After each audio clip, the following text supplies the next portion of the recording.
রমজানের সর্বশেষ আমল কি ভাই? শেষ আমল, মানে এরপর আর কোনো আমল নাই। কি সেটা? রমজান মাসে অনেকগুলো আমল আছে না? আমরা তারাবি পড়ি, সাহরি খাই, রোজা রাখি, অনেক কিছুই করি। শেষ আমল কোনটা, যে এটা দিয়ে এন্ডিং, আর কোনো আমল নাই? সেটা হলো, সবাই জানি কিন্তু হয়তো মাথা আনতে পারছি না, সদকায়ে ফিতর দেওয়া, ফিতরা দেওয়া। এটা হলো রমজানের শেষ আমল। এটা দিয়ে রমজান মাসকে আমরা বিদায় দিই। অন্য অর্থে এটাকে বলতে পারি যে রমজানের পরের প্রথম আমল বলতে পারি, কারণ এটা শুরু হয় মূলত শাওয়ালের চাঁদ দেখা গেলে, ঈদুল ফিতরের চাঁদ দেখা গেলেই তখন এটা প্রযোজ্য হয়, যদি এক দুদিন আগে থেকে দেওয়া যায়। এই ফিতরাটা আমরা কেন দেই? ফিতরা দেওয়ার উদ্দেশ্য কি? নবী করিম সাল্লাল্লাহু আলাইহি সাল্লাম দুটি উদ্দেশ্যের কথা বলেছেন। এক, তিনি বলেছেন যাকাতুল ফিতরি তুহরাতান লিস-সাইমি মিনাল লাগবি ওয়ার রাফাস ওয়া তু'মাতান লিল মাসাকিন।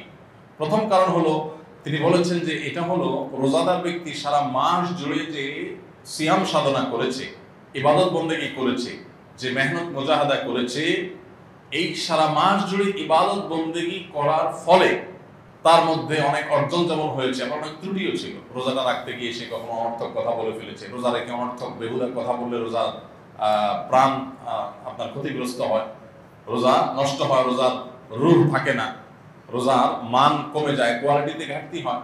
তো এই যে রোজা রেখে আমরা কিছু উল্টাপাল্টা কথা, উল্টাপাল্টা কাজ করেছি যেগুলো রোজার সাথে যায় না, তো সেগুলোর কারণে রোজাটা তো ত্রুটিপূর্ণ হয়ে গেল। এই ফিতরা দেওয়ার কারণে সেটা রিফাইন্ড হয়ে যায়, সেটা ফ্রেশ হয়ে যায়, সেটা আল্লাহ তাআলা পরিচ্ছন্ন করে গ্রহণ করে। এই জন্য রোজার পুরা মাস, রমজানের পুরা মাস এবং সিয়ামের ভুল ত্রুটিগুলোকে ফ্রেশ করে সেটাকে আল্লাহর কাছে কবুলযোগ্য করে দেয় হলো ফিতরা। খুব বড় একটা বিষয় কিন্তু। আর দ্বিতীয় উদ্দেশ্য হলো ওয়াতু'মাতাল লিল মাসাকিন, গরিব দুঃখীদের মধ্যে খাদ্য দান কর্মসূচি অংশ হিসেবে ফিতরা আল্লাহ তাআলা দিয়েছেন। অর্থাৎ ইসলাম চায় যে ঈদের দিনটাতে অন্তত প্রত্যেক অভাবী মানুষের বাসায় খাবার থাকুক, কেউ যেন খাবারের কষ্টে না থাকে। এই জন্য ফিতরা আমাদেরকে পৌঁছাতে হয়। কখন পৌঁছাতে হয়? যেটা ঈদের চাঁদ দেখা যাওয়ার আগে থেকে।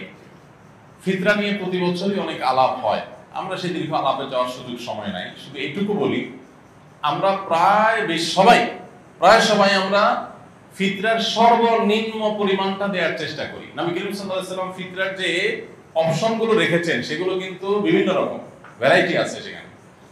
একটা অপশন আছে সর্বনিম্ন, সেটাই আমরা নেই।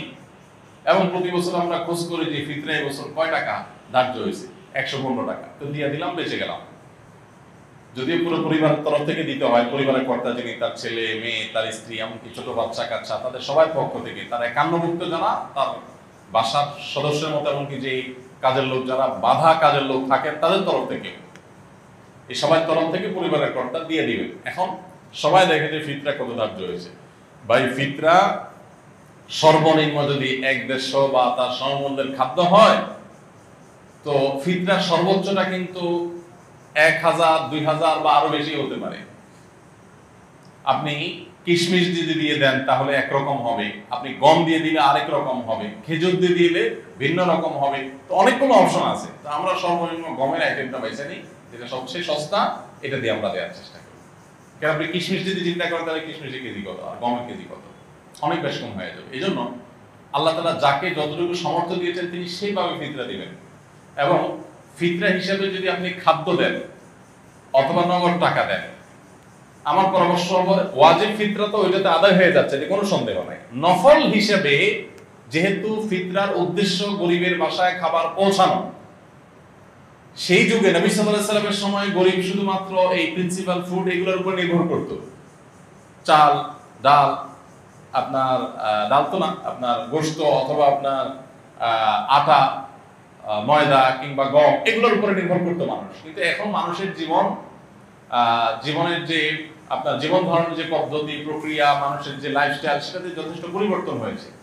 তো ঈদের দিনে গরিবের হাসি, গরিবের আপনার আনন্দ, এটাকে পরিপূর্ণতা দেওয়ার জন্য আমার পরামর্শ থাকবে যে ফিতরা হিসেবে যা দিচ্ছেন আপনি এক্সট্রা হিসাবে, এটা ফিতরার অংশ না, বোনাস হিসেবে নফল হিসাবে আপনি তাকে পারলে 2 কেজি মুরগি কিনে দেন।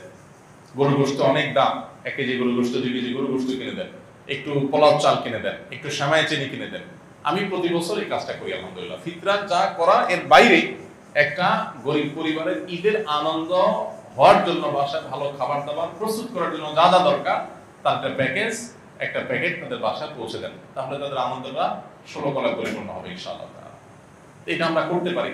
বিশেষ করে দ্রব্যমূল্যের ঊর্ধ্বগতির এই সময়ে অনেক মানুষ যারা আমাদের কাছে মুখ ফুটে বলতে পারছে না, অনেক কষ্টে আছে। আমরা কল্পনা করতে পারছি না যে এই মানুষটা খাবারের কষ্টে আছে। এরকম অনেক ফ্যামিলি আপনার আশেপাশে আছে, আপনি খোঁজ খবর নিলেই দেখবেন। রমজানের শেষের দিকে এসে দানের পরিমাণটাও বাড়ানো দরকার। তারই অংশ হিসাবে আমরা ফিতরাটার পাশাপাশি আরো বিভিন্ন খাদ্য আইটেমগুলো গরিবের বাসা, বিশেষ করে ছোট বাচ্চা কাচ্চা থাকলে তাদের জন্য ঈদের একটু কাপড় চোপড় পাঠায় দেয়। তাদের আনন্দটা যে কত বেশি হবে সেটা হয়তো আপনি লাখ টাকা দান করলে কোনো সময় সেটা অর্জন হবে না। সবসময় নগদ টাকা দান করলে সব বেশি হয় তা কিন্তু না। আমি সৌদি আরবে দেখেছি কিছু মানুষকে, সেখানে অদ্ভুত অদ্ভুত মানে নেকামলের প্রতিযোগিতাকারী মানুষদেরকে দেখতাম, যেটা মানে কল্পনাও করা যায় যে মানুষ কত ভালো কাজের জন্য খোঁজে। আমার একবার মনে আছে যে কোন একটা সুপার শপে কেনাকাটা শেষে, এরকম রমজান মাসেই হবে, আমি বিল দেওয়ার জন্য কাউন্টারে আসছি। তো এক সৌদি নাগরিক আমার লেবাস পোশাক দেখে বুঝছে যে বাংলাদেশি। তো বাংলাদেশি মানে মনে করে তারা গরিব মানুষ, আর আসলে আমি গরিব।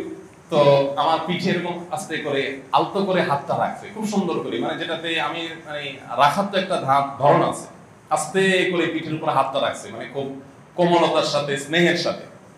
স্নেহের পরশাতে হাতটা রাখলাম, আমি ফিরে তাকালাম, দেখি যে একজন সৌদি নাগরিক, আমি চিনি তাই। তো সে বলতেছে যে যদি তুমি মনে কিছু না করো, তোমার বিলটা আমি দিতে চাই। আমি দুনিয়ার বাজার করছি, হয়তো ঈদের জন্য বাজার হয়েছে, তো কয়েকশো রিয়াল হয়েছে। উনি বলেন যে যদি কিছু মনে না করেন আমি দিতে চাই, হাদিয়া, গিফট, জাস্ট গিফট।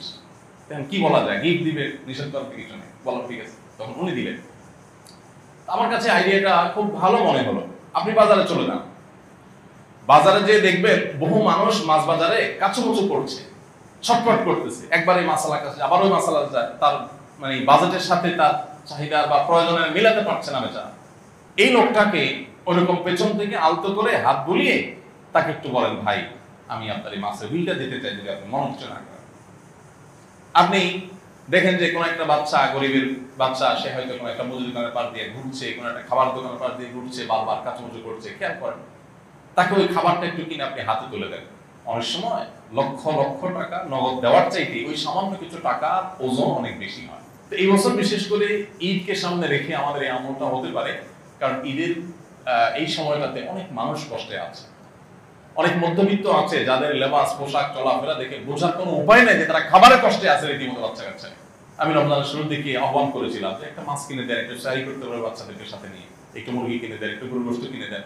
এমনও আছে যে গত রমজানে গরুর গোশত খেয়ে, কোরবানিতে গরুর গোশত খেয়েছে, এই পর্যন্ত আর গরুর গোশত কিনে খেতে পারেনি। তাকে আপনি 2 কেজি গরুর গোশত দিলে তার বাসায় আনন্দটা কোন পর্যায়ে চলে যাবে। দেখুন, ডক্টর আব্দুল্লাহ জাহাঙ্গীর রহমাতুল্লাহ একটা কথা বলতেন যে আপনি 2 কেজি গরুর গোশত কিনছেন নিজে খাওয়ার জন্য, অনেকদিন পরে কিনছেন, বাচ্চা কাচ্চা নিয়ে খাবেন, খুব আনন্দ করবেন, সন্দেহ নেই এটা আপনাকে অনেক বেশি আনন্দ দিবে। কিন্তু এর মধ্যে যদি আপনি দেখেন যে কোনো মানুষ খাবারই পাচ্ছে না, অনেকদিন পর্যন্ত না খেয়ে আছে, কষ্ট করছে, এই জিনিসটা তাকে আপনি দিয়ে দেন, বাহ্যিকভাবে মনে হবে কষ্ট হয়েছে, মূলত সেখানে যে আনন্দটা হবে ওইটা আপনি খেয়ে যে আনন্দ পাবেন তার চাইতে অনেক বেশি হবে। তো রমজানের শেষের দিনগুলোতে ঈদকে কেন্দ্র করে আমাদের এই সাদাকা দান, আমাদের আশেপাশে কারা কষ্টে আছে তাদেরকে খুঁজে বের করে তাদের মুখে হাসি ফোটাবার যে মেহনত, সেটা বেশি হওয়া দরকার। আল্লাহ আমাদেরকে তৌফিক দান করুন।